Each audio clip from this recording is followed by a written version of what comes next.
Neglecting parents left homeless after cutting ties. Mom and Dad asked me if I wanted a baby brother. Holding my only doll, I seriously shook my head. I didn't want a little brother or sister. But they ignored me, handed me off to my grandparents, and a year later, returned home with a chubby baby brother. Mom said he'd be my future playmate, my support, and my backup plan after I got married. But before I even turned 18, he was diagnosed with leukemia. I was forced into the surgery room, where cold needles pierced my marrow repeatedly. When my brother's kidneys failed, Mom signed the consent for me to donate mine.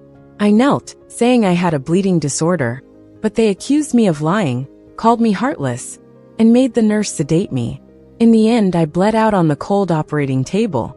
When I opened my eyes again, Mom was glowing with maternal love, crouching in front of me. "Sweetie Becky, there's a little brother in Mommy's tummy. Do you want a playmate?" She held 2 Ultraman toys. Nearby was a shiny blue crib Dad had just bought. Looking at the only pink bunny doll in my chubby little hands, I realized I was back.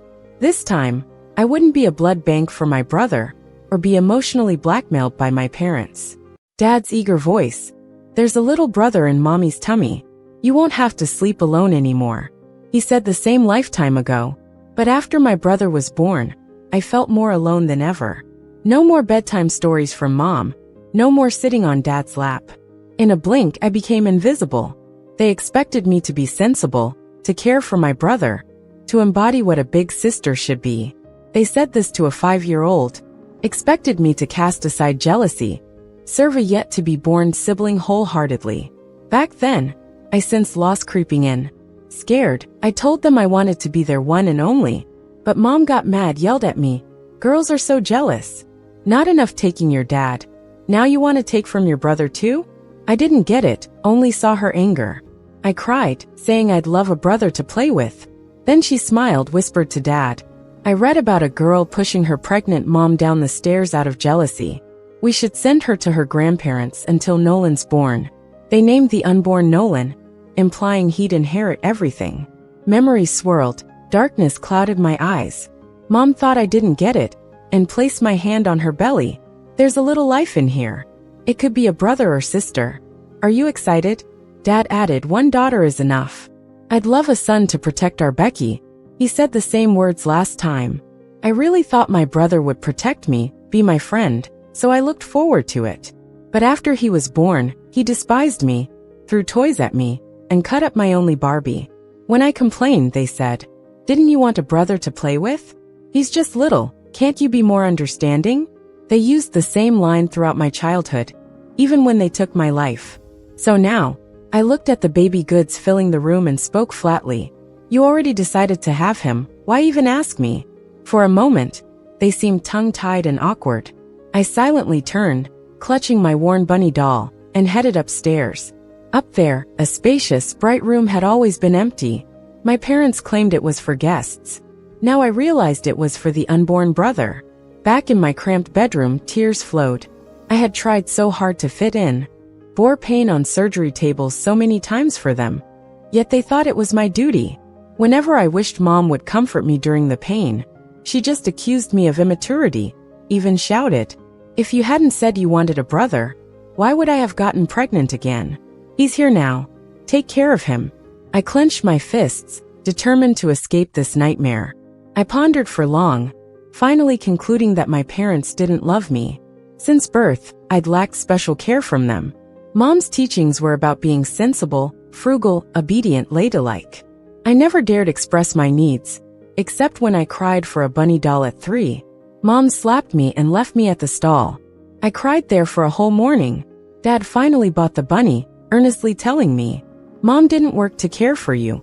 Supporting the family alone is tough. This bunny could have bought a pound of braised pork. Don't blame her. She wants you to be sensible." 3-year-old me understood nothing, only thinking we were dirt poor, apologizing and promising not to ask for toys again. But back then, Mom wore $1,000 dresses, Dad smoked pricey cigars, brother got new toys monthly.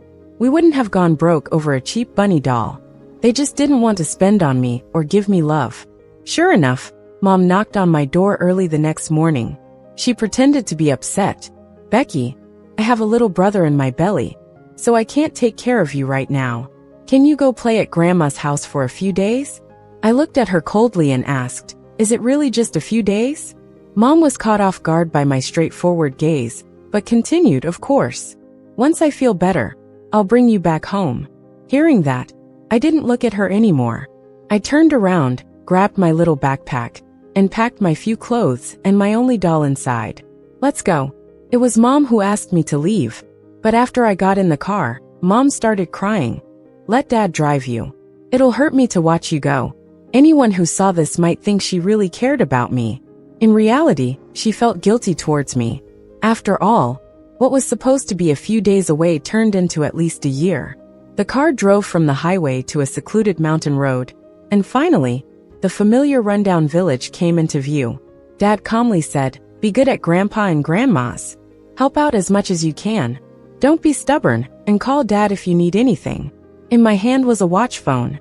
I stared at it for a while and asked, will Dad really answer? Dad was confused, of course, sweetheart. Why wouldn't I? Don't worry. Even with a little brother, Dad still loves Becky the most. Stay with Grandpa and Grandma, and I'll pick you up in a few days. Liar. In my past life, they sent me to live with my grandparents. My uncle's young son bullied me, calling me unwanted. I cried and called Dad, but he only answered twice, each call lasting just a few seconds, claiming he was busy at work before hanging up quickly. The first month, I called him 5 times, but he only responded twice. By the second month, he forgot to refill the minutes on the watch phone, so I couldn't make any calls. At that time, I thought I had broken the watch phone, blaming myself and crying alone, hoping they'd come get me soon. After desperately waiting for a year and a half, Dad finally asked Uncle to bring me back to the city.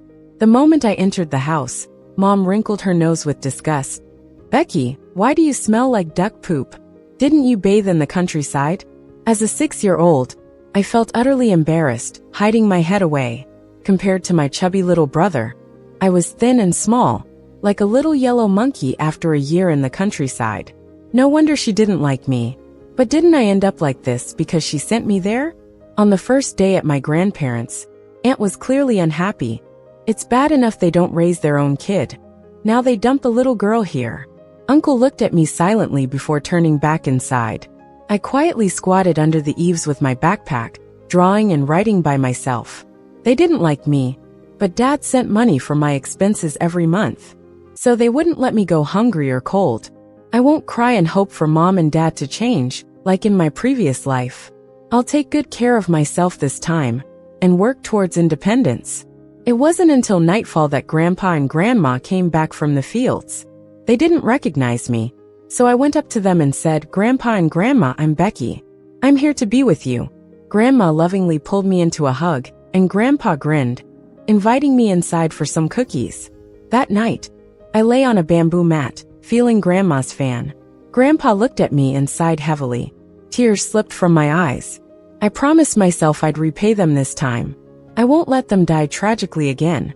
Just like before, it took over a year for Mom and Dad to take me back home.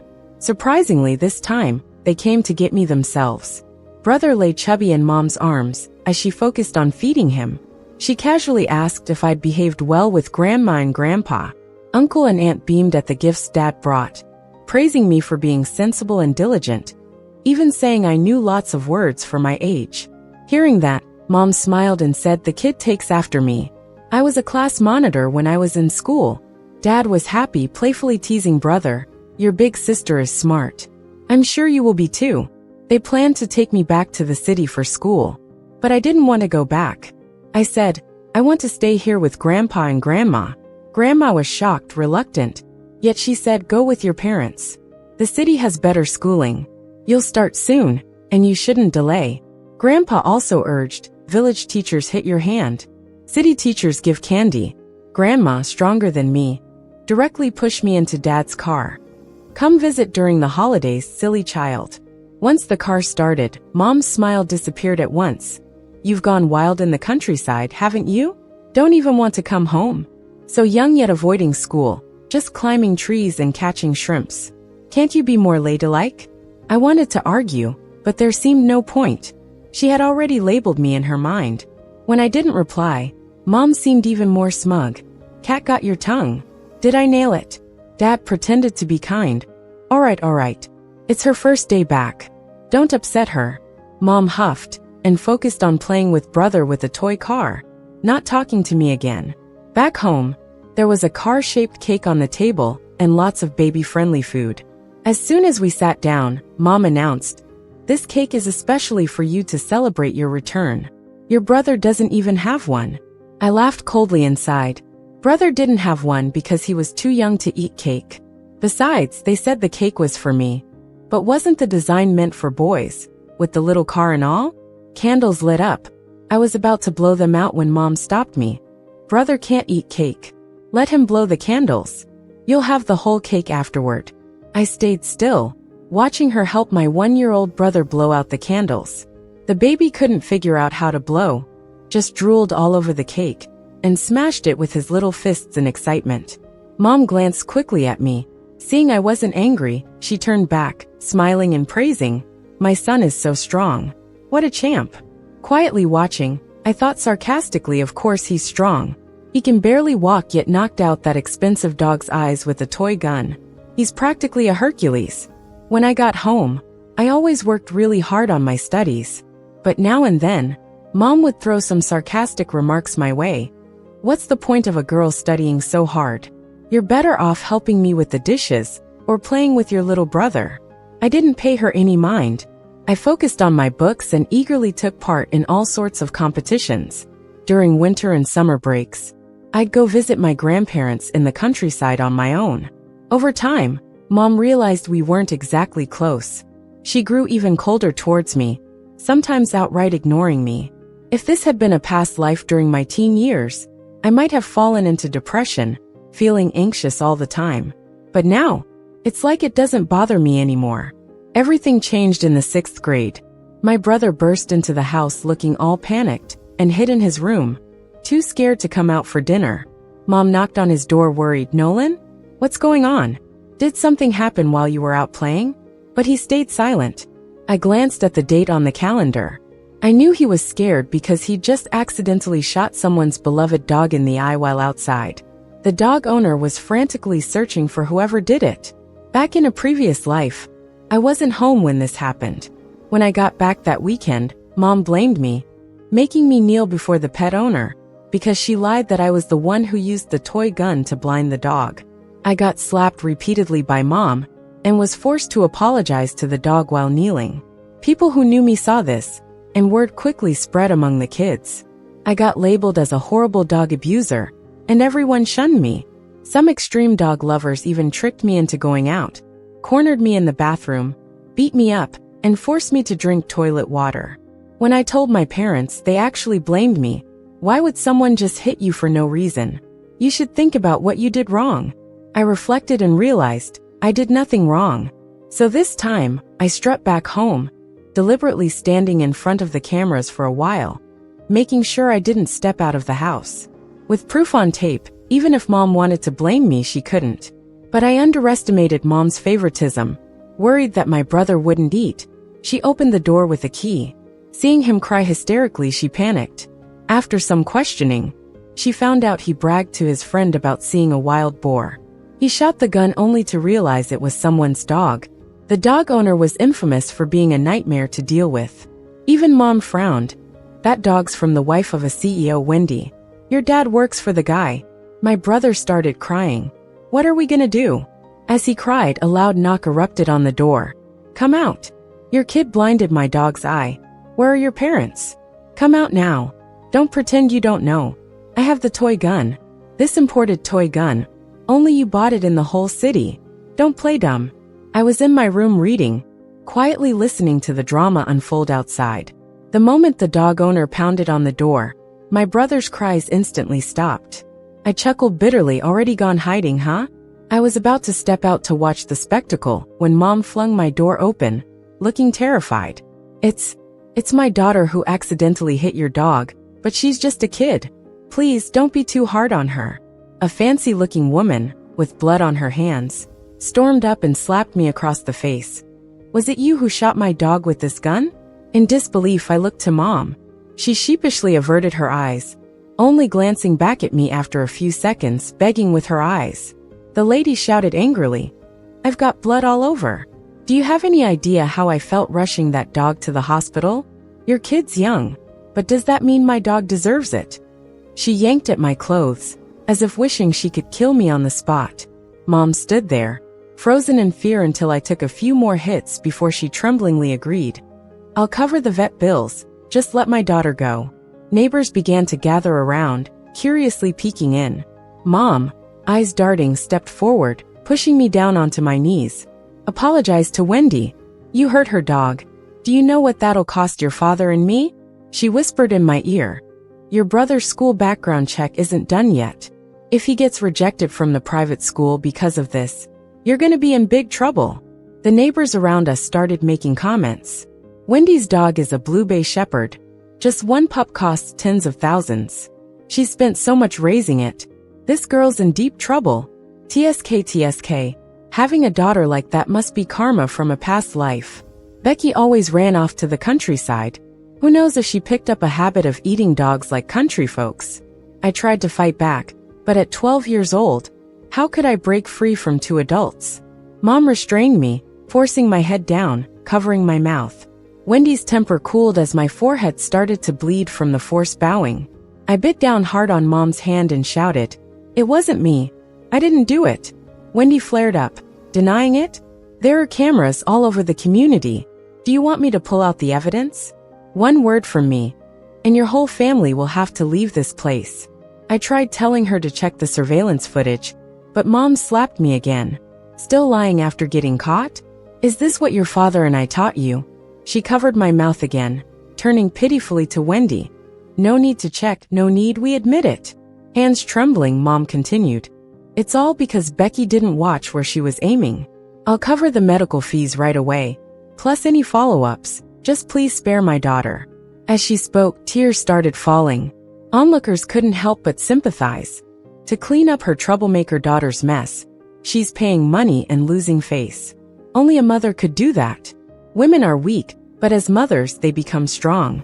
"Wendy, let's let this one go." More and more people urged Wendy to let it slide. And seeing Mom's sincerity, she finally sighed, letting me go. Inside, I was boiling over with rage. Motherly love? She certainly had it, just not for me. No, it was for Nolan, who was hiding next door. Even now, Mom kept my mouth shut, terrified I'd expose her precious son for what he did.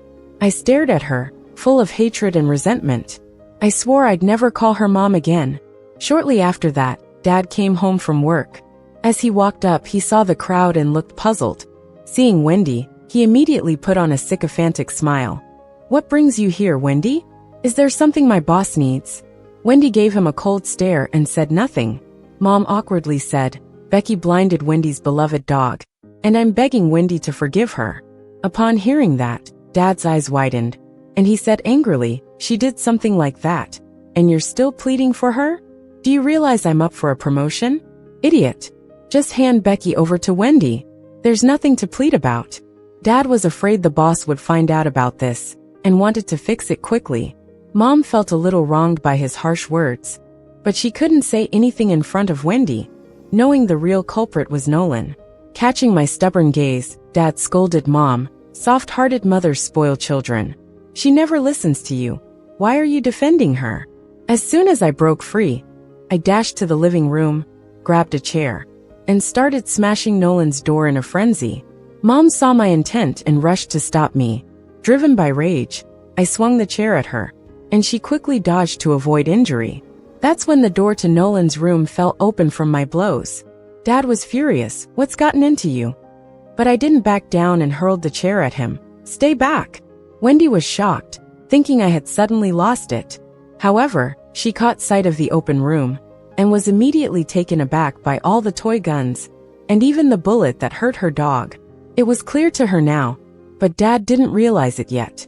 He saw Nolan cowering in the corner, and his eyes turned red with pity. "Becky, stop. You're scaring your brother." Mom quickly made an excuse. "All our toys are in this room. Becky's room is too small and full of books, no space for toys." I trembled with rage. "Even now you're lying? I didn't even step outside." I wasn't the one who harmed the dog. Wendy's gaze lingered on me several times before she said, "Since your daughter refuses to confess, tie her up and make her kneel by the dog's bedside. She comes back when the dog gets better." Seeing that Mom and Dad were dead set on protecting Nolan, even knowing legal consequences wouldn't affect him, Wendy chose to take it out on me directly. A hint of delight flashed in Mom's eyes. "I'll tie up this brat for you right away." To ensure Nolan could smoothly enter school, she willingly sacrificed me. Dad wasn't a fool. He understood Mom's intentions instantly. He took off his belt. "If you don't behave, I'll personally escort you to apologize." The thick belt was close to striking me. I saw Wendy smiling smugly as if I were an ant. With Mom pinning me to the ground, I couldn't escape, even with all my strength. A feeling of deep helplessness brought tears to my eyes. Was I destined to be Nolan's scapegoat? "Stop." A steady, authoritative male voice rang out, making everyone turn their heads. Wendy was visibly shocked. "Why are you here?" He ignored Wendy, and instead took a few steps forward, pushing Mom off me. Behind him were several middle-aged men in suits and a cameraman. Seeing my swollen cheek in pitiful state, tears filled his eyes. "What did this child do? How can you beat her like this?" He tried to help me up, but I kept falling back onto my legs. Looking down, I realized that during the struggle, my left leg had been broken by Mom, twisted into a horrifying shape. Mom covered her mouth, shaking her head frantically. "It wasn't me, Chief, I didn't mean to." Wendy immediately defended herself. "I didn't touch her. I don't know about any of this." The chief shook his head. "This child is a national competition champion, the only talent from our city. Even if she did wrong, how could you be so cruel? It's not just about hitting her. You've broken her leg. Are you even human?"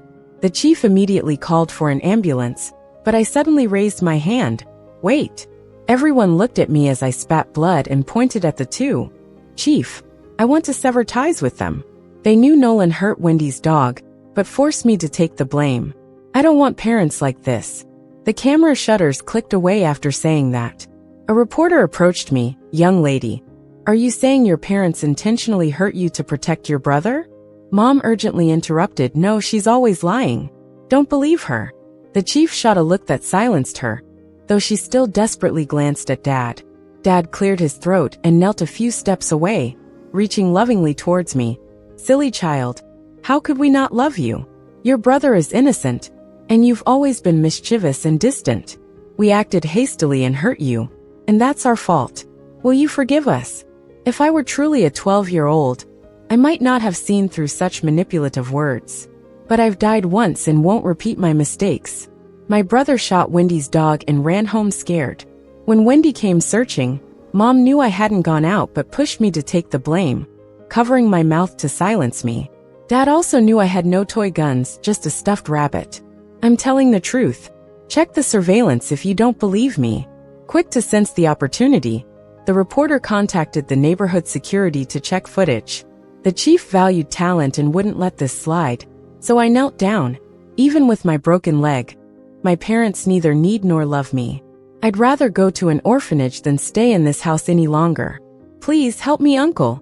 Previously, I was forced to kneel before, but now I genuinely meant it. I'm only 12 now. In 3 years, Nolan will be diagnosed with leukemia. Unless I escape, Mom will eventually push me to the surgery table repeatedly until I die. I refused to follow the same path again. My forehead, newly injured, began to bleed once more, moving everyone present. They all wondered why a 12-year-old would rather go to an orphanage than stay with her parents. Some sharp-eyed folks glanced into my shabby room. All there was in there were a broken bed and desk, surrounded by my brother's basketball and toy guns, mops, and junk. The living room was filled with boys' toys, with no sign a girl lived there. People started whispering. I heard these parents send the daughter to the countryside during breaks. She wears hand-me-downs while her brother sports all the brand names. Such blatant favoritism. My mom quickly defended herself, saying, I never favored sons over daughters. I've always treated them equally. Don't say things like that. But the truth was clear. You can tell if parents love their child by whether they provide a comfortable living environment. In our over 100 square meter home, My tiny room was almost entirely taken over by clutter. With the neighbors adding their voice, the head officer couldn't help but be moved. He gently helped me up, saying, "Good kid, let's get you to the hospital. I'll report this to my superiors." An auntie in a uniform chimed in, "I'm a lawyer. I'll help you with your case." Wendy exclaimed, "Aren't you the lead at a famous law firm?" I smirked, recognizing the lawyer. She's handled thousands of cases, hardly ever losing. In my past life, I wanted to hire her for cutting ties with my parents, but they stopped me before I could. She had a lovely daughter, so I knew she wouldn't just stand by. Everything I did was to draw these people out. I was finding a way to save myself. Lying on the stretcher, I was surrounded by people who cared about me. It was my first time feeling so much love. I realized outside of family, others could care too. The reporters surrounded my parents, asking for their thoughts. The officer shielded me from them, saying calmly, "I came to take her to collect an award, but instead found this. It's a blessing I did, or who knows what would have happened. He must have already looked into my life. That's why he trusted me right away. People can lie, but the signs of their life don't change. Besides, I was just a 12-year-old. This case got a lot of attention, not only because a young student wanted to sever ties with her parents, but because I was a national competition winner, taken to the hospital by the officer himself. The whole country awaited the verdict, knowing their wrongdoings. Wendy was criticized for throwing her weight around, and her husband's company began losing clients, nearing bankruptcy. My dad was fired instantly, and my mom didn't dare shop for groceries, fearing people would point and call her cruel. People threw rotten eggs and veggies at them. Still, they didn't wake up, repeatedly calling me a jinx. I'd hang up calmly, just reading and studying quietly. But seeing potential profit, they had my grandparents call me. Grandpa's voice came through the line, and I teared up. In my past life, they hurried to see me one last time and died in a crash. This time, I'd warned them to stay put, and that I'd visit during break. But they called saying, "Becky, we miss you. Are you okay?" I could hear my dad urging Grandpa to get me to come home. But Grandma took the phone, huffing, "No matter who your parents are, we'll always love you." She hung up. With them protecting me, I couldn't let them down. I stood firm in court, presenting all the evidence I collected over the years that proved they didn't care for me. With overwhelming evidence and public opinion on my side, we severed our ties. It was a historic battle, and the biggest turning point in my life. Finally, I was free from them, but they were relentless, like a bad rash that wouldn't go away. The officer told me I'd now be cared for by the state. I'd have their full support.